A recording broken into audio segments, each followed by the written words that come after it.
Hi, Kate Fry here with another video. I'm going to try to make this one shorter. I'm aiming for 20 minutes. I'll see how it goes. This is on Antionette Konikow, American revolutionary, fascinating figure, not as well known as she should be.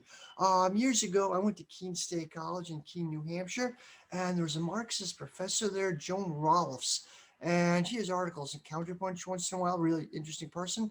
Anyway, I didn't take any of her classes. I couldn't fit it in, but I did audit some. Like I asked her if I could sit in on a couple of classes. And she gave this one class on revolutionary women, which was fascinating. They talked about Alexandra Kollontai and Clara Zetkin, Rosa Luxemburg, and so on. Really interesting stuff.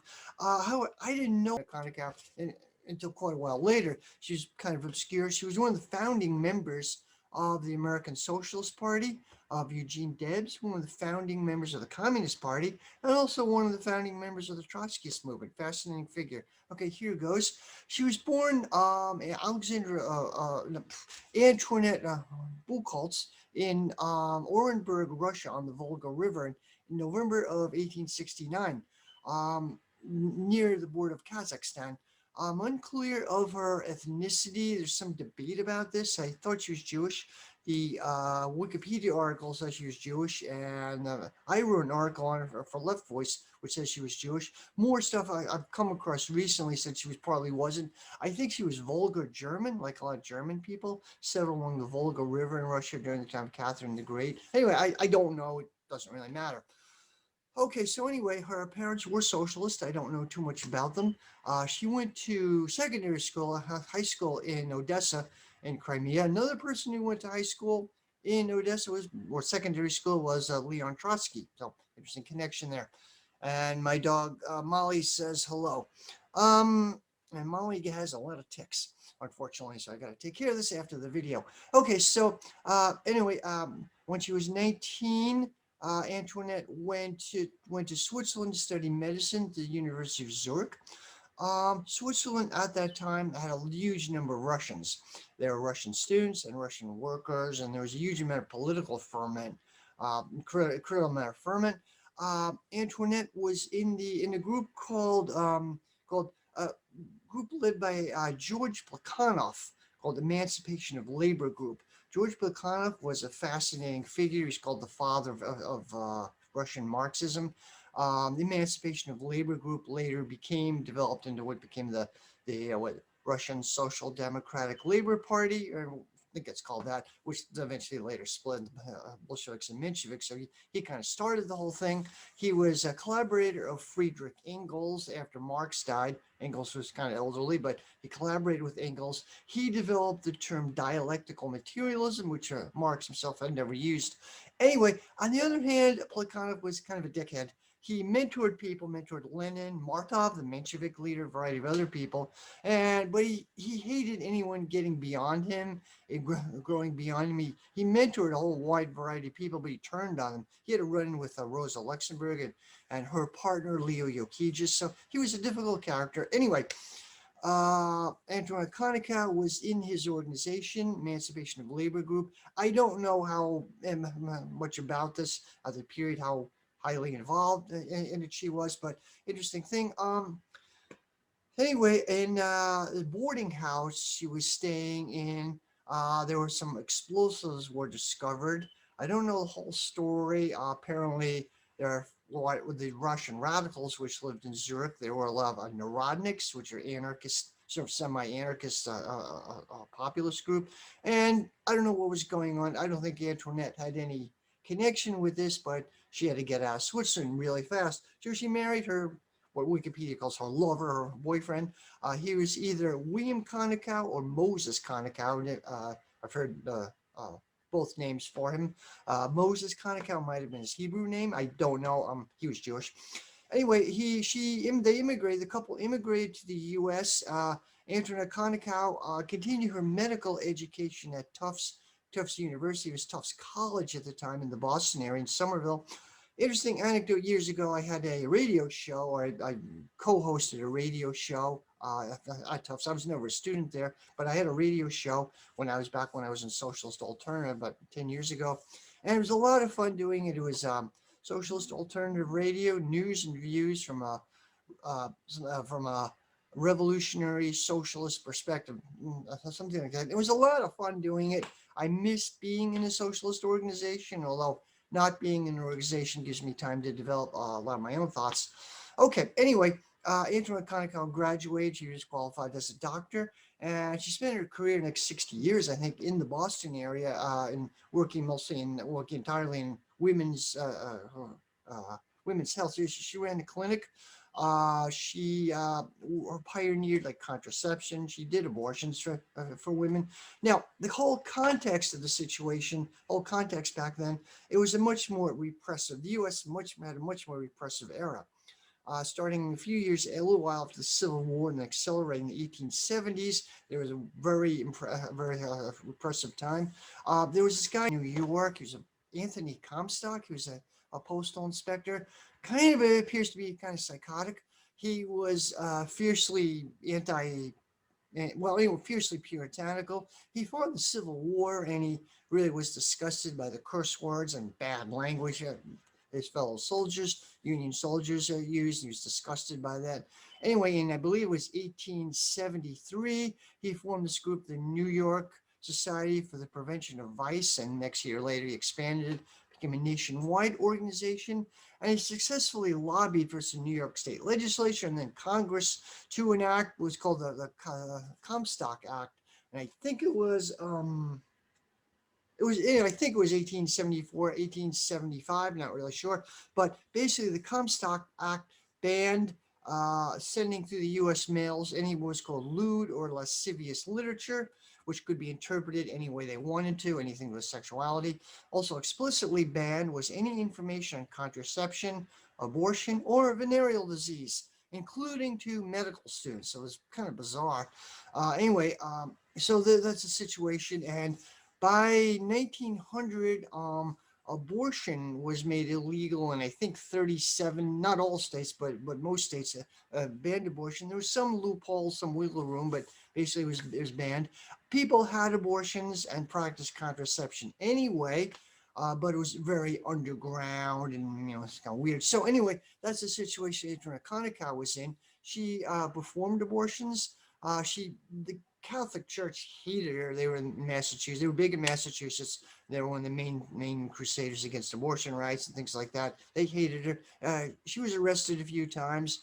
At one point, she gave a talk to this. I think it was called the Society for Abortion Rights or some local abortion rights group. It was held. She gave a talk in a private home, in the living room of a private home. She was arrested for that actually, and there was a big campaign. She was freed. She won the court case. She successfully won the court case. This was considered a victory for free speech. Shortly after she came to the U.S., Antionette Konikow again became active in the socialist movement. She joined the SLP, the Socialist Labor Party. They were I believe, the second oldest nationwide socialist organization in the U.S. They were led by Daniel De Leon, or De Leonists. By the time Antionette was involved, they were considered sectarian, dogmatic, and bureaucratic. She left it or was kicked out. I just voluntarily left it. There was a small splinter group which had also left it, and she corresponded with them. I think tried to get them involved in a project led by Eugene Debs. Anyway, there was some drama within the SLP. They hated her. They had campaigned against her. They then officially expelled her, and expelled the faction which had already left. If this makes any sense, they symbolically expelled her, even though she had already resigned some time earlier.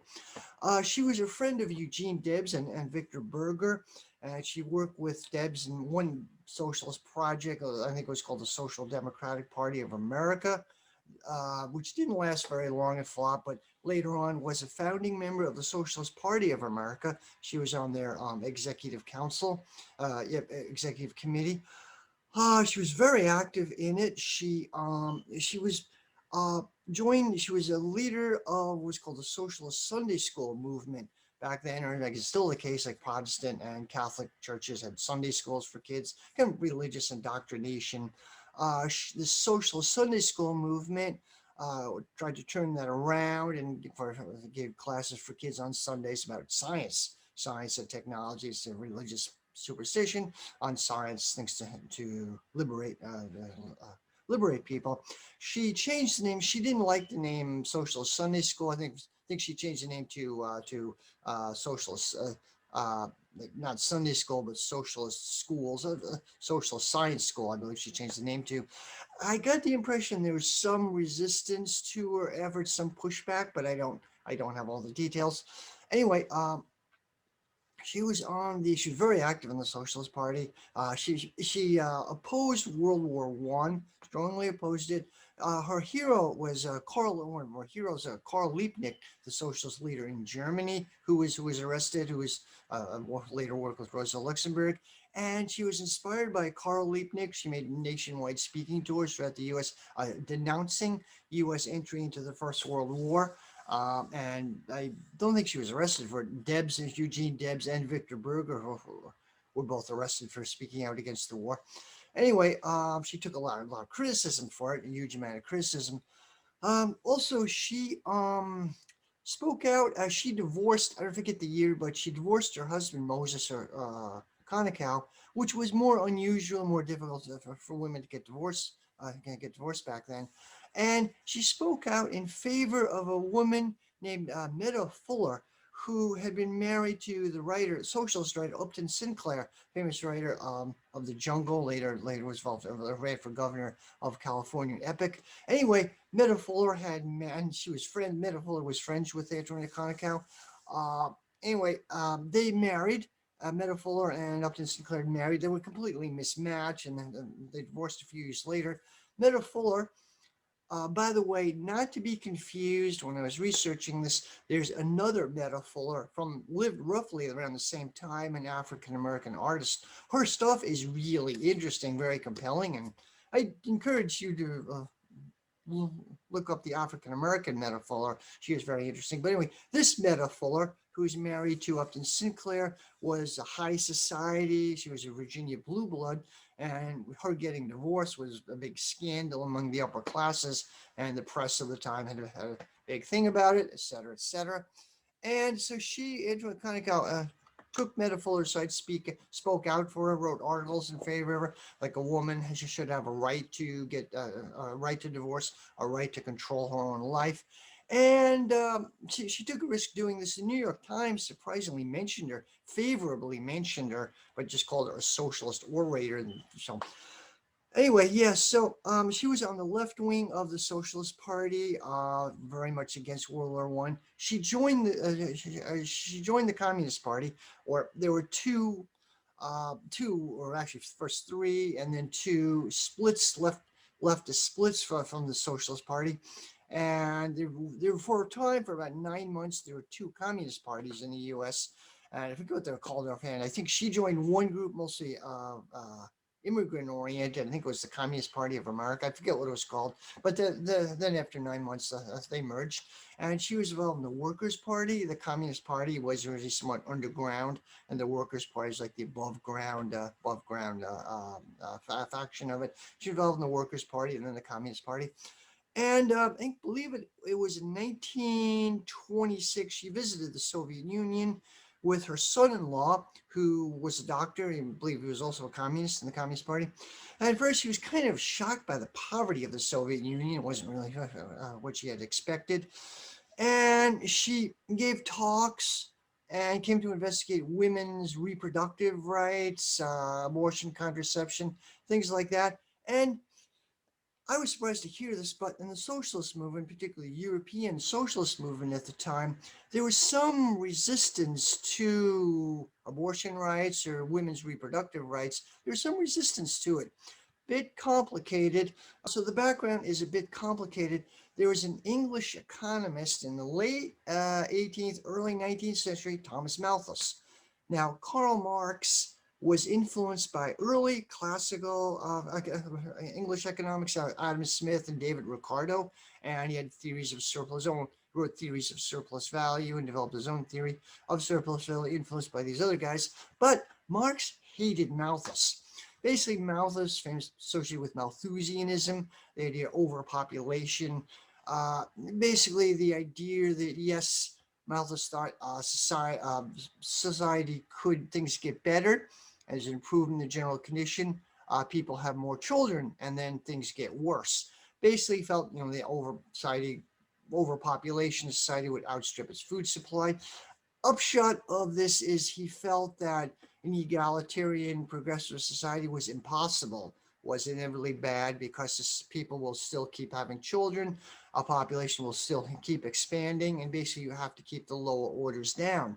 And Malthus later on was inspirational to eugenics and various racist ideas. So Marx hated Malthus, and Marxists generally rightfully hate Malthus, hate later on hate eugenics, although there were some Marxist eugenicists around the time. Anyway, so the upshot of it, and there are some really complicated debates. It is possible right now. We are reaching a situation. I remember the movie Planet of the Humans that we can't, we're screwed if we continue with fossil fuels. We have to discontinue fossil fuels. Climate change is very real. But if we do discontinue fossil fuels, renewable energies like solar, wind, or stuff like that are not nearly capable of providing the energy need to support this many people. So we are kind of screwed. The movie Planet of the Humans goes into Malthusianism, and I think that should be resisted. I'm not a Malthusian, but we are the left. There's some ideas the left is going to have to grapple with, and I hope in a future video to talk about this somewhat. Okay, so anyway, when Antionette Konikow in 1926, she went to the Soviet Union. She talked about, women's reproductive rights and things like that. And she was surprised there was some pushback. Like people asked her, are you a Malthusian? She had a debate with Clara Zetkin over that. Like, are you a Malthusian? She explained to them that no, like abortion rights, reproductive freedom is a working class struggle. It is important that women have control of their family size, over their family, over themselves, and is embedded in working class struggle. In 1923, she developed some of her ideas book, Voluntary Motherhood, and she later expanded on this. So, in a way, she could be seen as a predecessor of later reproduction theory, which developed recently in Marxist thinkers. That how women help capitalist society and the family reproduce itself. Anyway, so she came back. She came back to the U.S., became increasingly disillusioned by the Soviet Union, by the bureaucratism, and she became interested in Leon Trotsky's ideas. This was when the power struggle between Stalin and Trotsky was heating up. So she basically became a Trotskyist. In the early history of the American Communist Party, there's bitter factional fighting went on for quite a long time. And James Cannon later became Trotskyist leader, was leader or sort of a leader of one of the factions. Anyway, Antionette Konikow, as far as I know, had no connection with James Cannon or his faction at this time, but she became interested in Trotsky. As I mentioned, the early U.S. Communist Party had a lot of bitter factional fighting. The Comintern kind of kept the factional fighting going, kind of so they could control the party easier. No faction, no group could become dominant. James Cannon, who was later became the founder of the American Trotskyist movement, had a faction before he became a Trotskyist. Antionette Konikow, as far as I know, had no connection with him. But she became interested in Trotskyism on her own. She was kicked out of the party for this interesting story. There was a guy named, at the time, the party leader, I think the general secretary, was a guy named J. Lovestone. Fascinating but highly warped figure.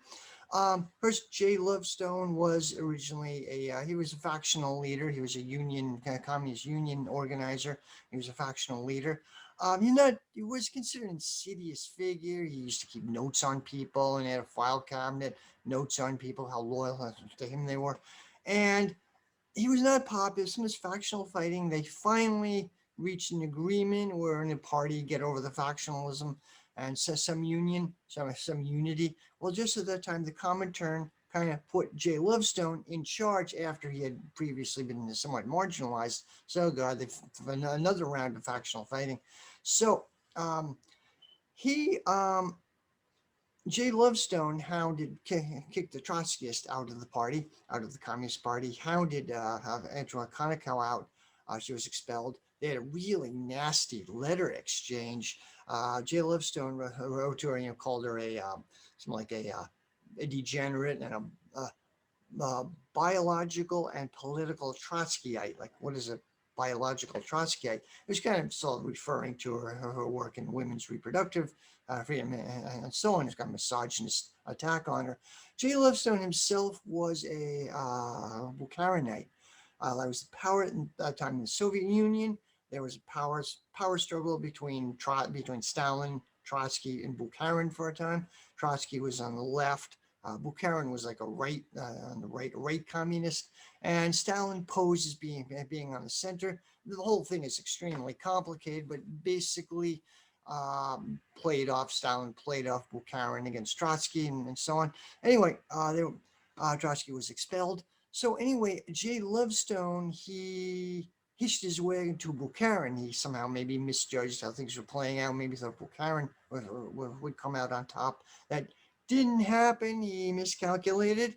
And so anyway, 6 months after he had the Trotskyists expelled from the party, he himself was expelled.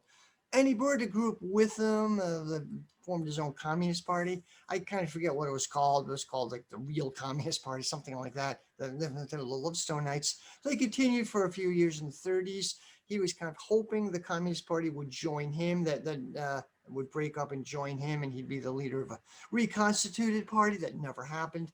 But his group continued for a while into the 1930s.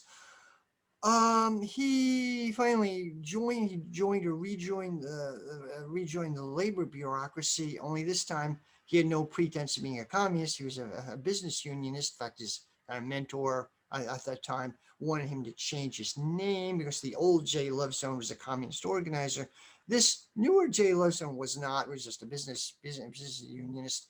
And anyway, Lovestone didn't want to do this. But anyway, he worked his way up the bureaucracy, the union bureaucracy, and by the early 1960s, Jay Lovestone was working for the Kennedy administration, helping to overthrow governments in Latin America. So, interesting trajectory. He's something of a neocon hero today.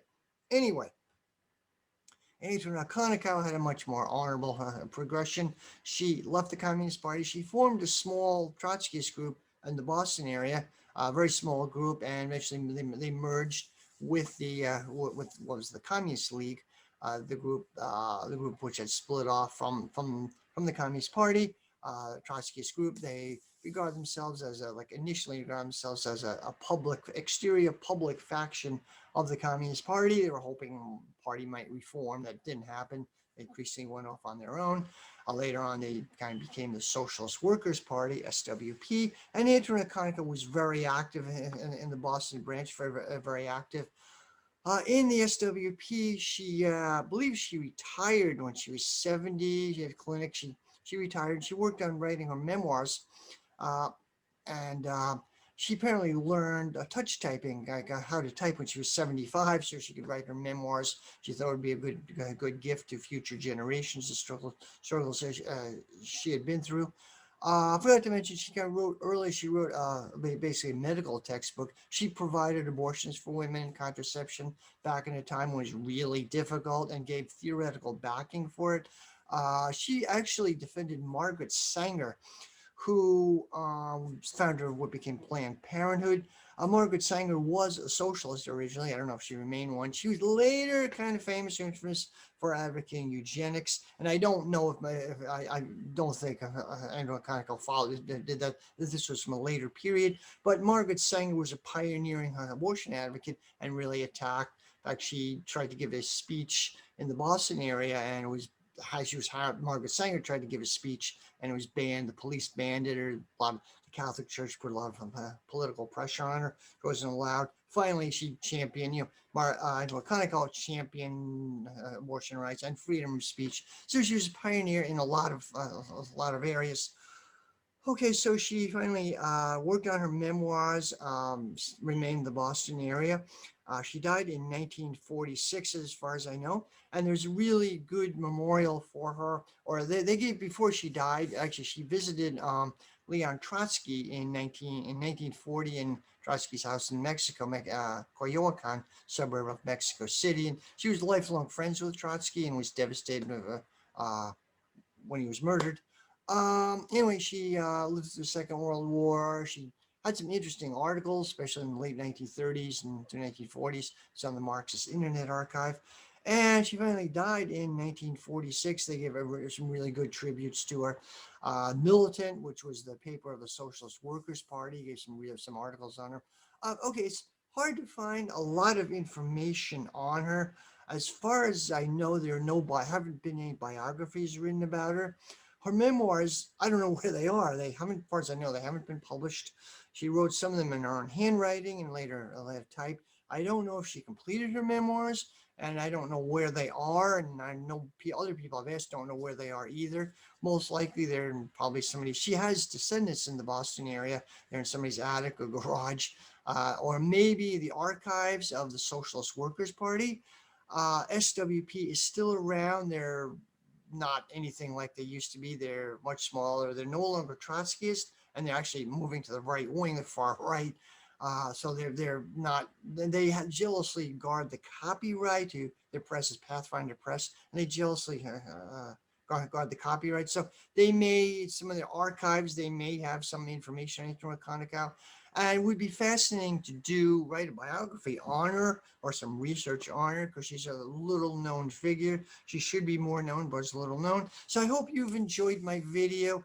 I was a little nervous and I was a little not as organized as I should have been. I have a lot of things to do today, but I didn't want to focus on this. I've been meaning to write something or do a video on Antionette Konikow. I wrote an article for Left Voice, which I'll provide a link.